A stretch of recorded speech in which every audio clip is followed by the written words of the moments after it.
Joining us now, last man standing between Hope and Virginia Armageddon, Speaker of the House, Kirk Cox. Speaker, good to have you. John, great to be with you. Thanks. Mr. Speaker, first of all, can I just give a 15-second opinion on something? Sure. Okay, I think if Mark Cole bottles up the ERA bill in that committee and doesn't let it come to a vote, you're going to lose the House. Eileen Fillercorn is going to be the Speaker. You guys are going to get annihilated.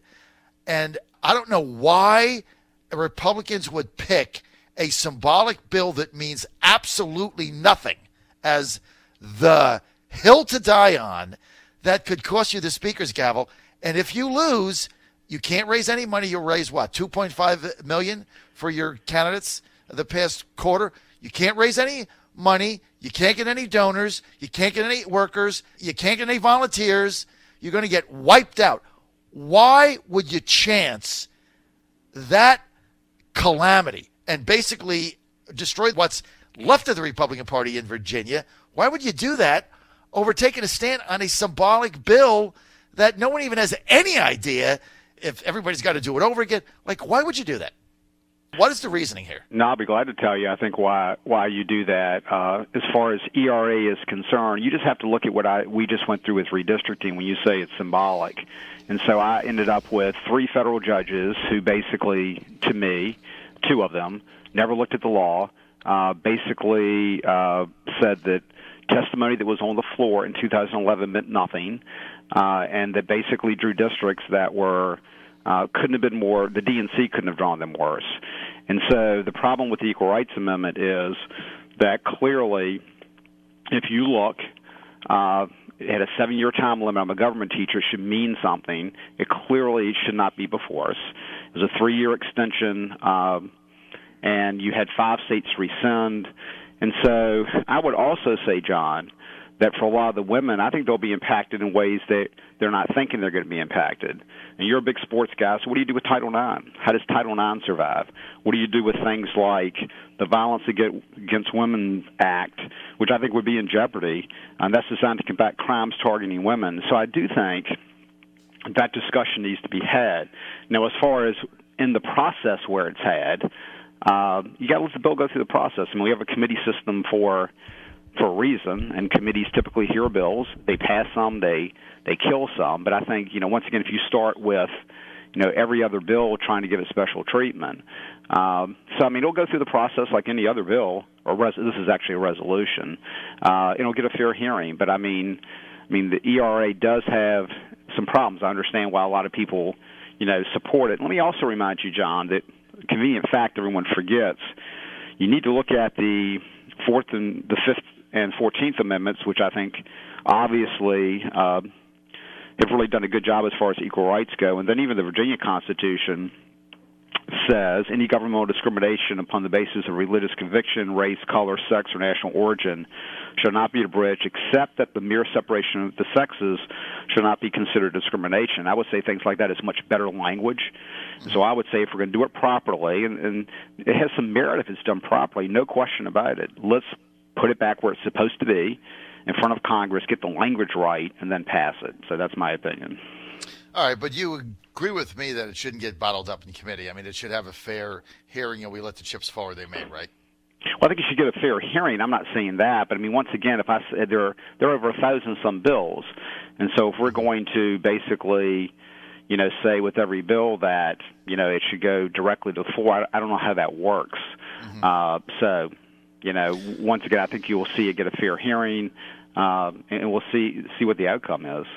All right, well, I'm in favor of it. I just want to get it off the table. I don't think it matters. We can agree to disagree on that because I think there's bigger fish to fry, things that really matter. Like, for instance, if I may segue. It's a great segue, isn't it? In fact, I got even better Mr. Speaker, I got even a better segue, all right? So I'm in Richmond today. I get a text from my son. He's 14 years old. He said, Dad, I just got up at 5:30. I ran 2 miles. We're going to baseball hitting camp at Radford this weekend, Radford University. I just tested it, 81 miles an hour. He's all fired up. Kid gets up every day at 5:30, works out, right? Last thing I want to see him do is smoke a cigarette. Now, you've got a bill in raising tobacco the purchase of tobacco at the age of 21 years old, right? Exactly right, and that's 18 to 21 years old, and that's for both smoking cigarettes and probably the thing. Unfortunately, John, it's a much bigger problem right now. It's what we call teenage vaping. So it would basically deal with all those tobacco products. So tobacco and vaping. So right now you can buy a pack of cigarettes at 18. In Virginia, you want to restrict that to 21, right? That's the bill. Exactly right. And if I could, let me give you a little bit of the reasoning for that, because it's something we've really tried to think through. Because it's interesting. When I first started teaching, there were actually smoking bathrooms. I think everyone forgot that. So you had smoking and non-smoking bathrooms, and really cigarettes were a real problem. And then good news, it sort of leveled out a little bit, and then, especially over the last 2 or 3 years, the vaping piece has really become, and the Surgeon General would actually call it an epidemic, where the Surgeon General said an entire generation of young people could become addicted to nicotine. And the statistics scare me. In 2018, 20% of high school seniors reported in the last 3 days they'd vaped, and that was up from 11% in 2017. But then, boy, you go down to middle school, and I taught middle school for 5 years, and we're now up to 6% of middle schoolers have vaped, up from 3%. So if we keep those statistics exponentially going up the next few years, we've got real problems. So I think it's one of those things that it's become a big problem in middle and high school, and we just need to deal with it. So I looked a couple of facts up. 30% of high school kids report vaping doubled from last year. 80% of kids say they get tobacco products from a social source.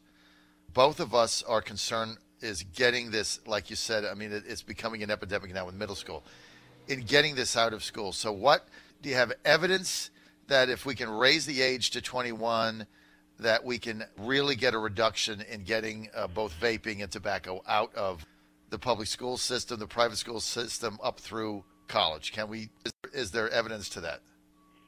Yeah, I think you sort of hit on the piece that I think is going to be key, and that is 80% of high school seniors, they turn 18 before they graduate. And so I was one of those rare kids that actually was 17 when he graduated. But basically, they are legal purchasers. And the way it works is that, they are basically, purchasing those tobacco products for classmates or friends, especially those underage kids. And that's really where you're getting, to me, sort of that just whole culture inside the school. So obviously, like alcohol, raise it to 21.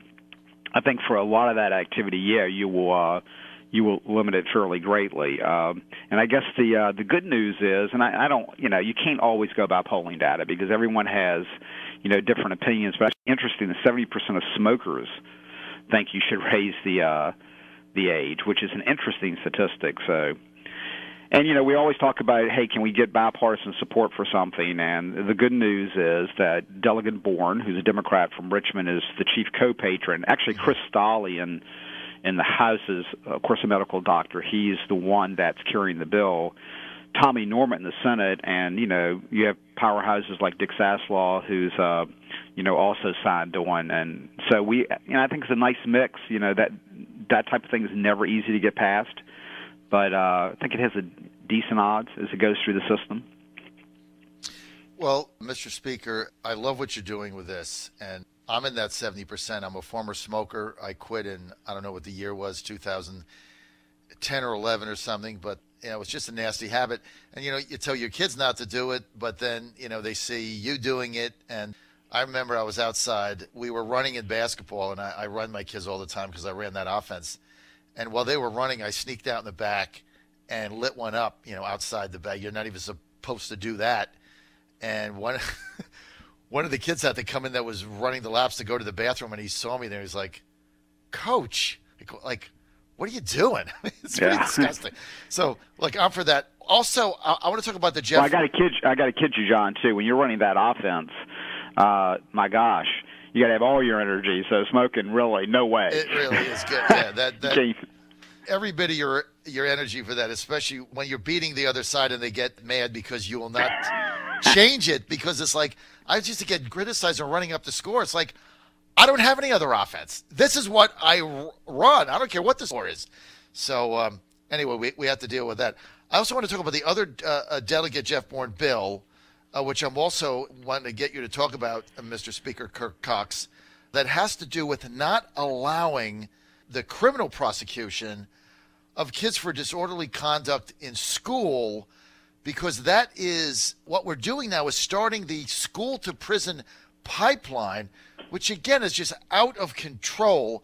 And his bill is trying to get rid of that. Can you elaborate on his bill and how you feel about it, sir?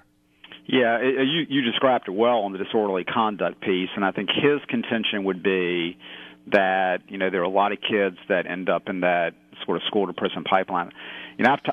I disagree with Jeff on that one, and that doesn't mean that we don't need to be smart with discipline, but I can tell you, teachers leave teaching because of discipline a lot more than salaries. And actually, I've taught in some pretty tough schools, and the teachers that are in those schools, kids are smart, and kids, they know what's going on, and the word passes very quickly that, hey, I can't get charged with disorderly conduct. You got in some schools desks being thrown at teachers. You've got, just being cussed out, et cetera, and they know that.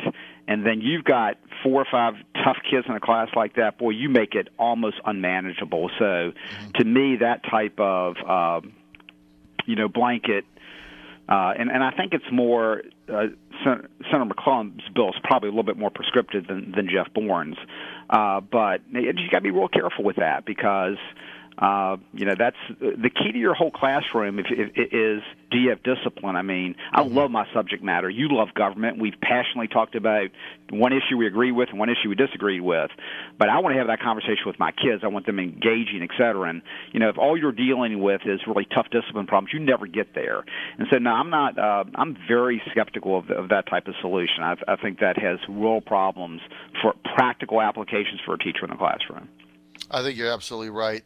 And I'm 100% behind that. I should get the delegate on my show. I'll attempt to do that next week, but that makes a lot of sense. And again, that's the spirit of bipartisanship that you have in Virginia that unfortunately you're not having right now when I'm in Washington. You're on the John Fredericks Radio Network, Trucking the Truth Across America. We're live in Richmond today at the Joe Morrissey Media Center in Highland Springs. We're with Speaker of the House, Kirk Cox, Republican from Colonial Heights. Mr. Speaker, I'm very biased on your tax bill. I love your tax bill. It is so simple and so smart and so clean. Number one, it aligns state with the federal state taxes with the Trump federal tax cut. By doing that, it allows filers to choose the option on their state tax of whether to do itemization or do a standard deduction. It's their choice. Doesn't matter what they do on the federal side. Secondly, you're raising the standard deduction of $4,000 to a single filer, $8,000 to a family joint filer. I'm for that, because if you want to take the standard deduction, it was too low anyway, so that makes sense. And then the third thing you're doing is, if you're itemizing and you want to take the deduction for state and local property taxes, you take the cap off it. And the Democrats' bill, it's basically Northam's bill, is increasing taxes. I really don't know where your counterpart, Eileen Filler-Coyne, is coming from on this. Who could be opposed to giving Virginia filers choice on how to do their taxes? Well, I think part of the Democrats' problem, let's be honest, John, was the federal tax cut was immensely successful. They don't like President Trump. And so, to some degree, they're not going to claim that success. And, boy, you just look at our revenues, it's been very successful, both as regulatory pieces, too. But what happens, you made a great explanation, is basically there's $975 million out there that if we don't make those adjustments, middle-class taxpayers, and I get so tired of this Trump tax cut for the rich. It's not. It solidly has helped the middle class. We want to make sure that they get those state benefits. The governor spent $2.2 billion additional money in the short session budget. We will still, even with those tax cuts and some others, about $1.2 billion, we will still have, a lot of money to make sure that we do some core functions. And so I'm like you. It is you are raising taxes on the middle class up to about $800 per couple if you don't do this. It's simple, as you say, for those that itemize that fall in the middle class, and for those that take a very outstanding reduction, $6,000. It's very, very low. And the governor's wrong. You don't have a choice, because if you are taking advantage of that very nice federal standard reduction at $24,000, we tell you you have to take the state standard reduction, which is $6,000. That's no choice. I mean, you got no choice. And so you can't itemize, and so that's just misleading to me. So we think that's the number one issue, and we will, continue to, work on that. We hope to work with the governor on that and come up with something that will really benefit the taxpayers of Virginia. Well, the governor's plan is to give an additional payout to those that are under the earned income tax credit system, which means they're not paying any taxes, so they get a bigger chunk of money back, but they're not paying taxes anyway. I have no problem with the earned income tax credit. I just don't think when you're changing the tax system that you should be talking about the people that are paying the taxes.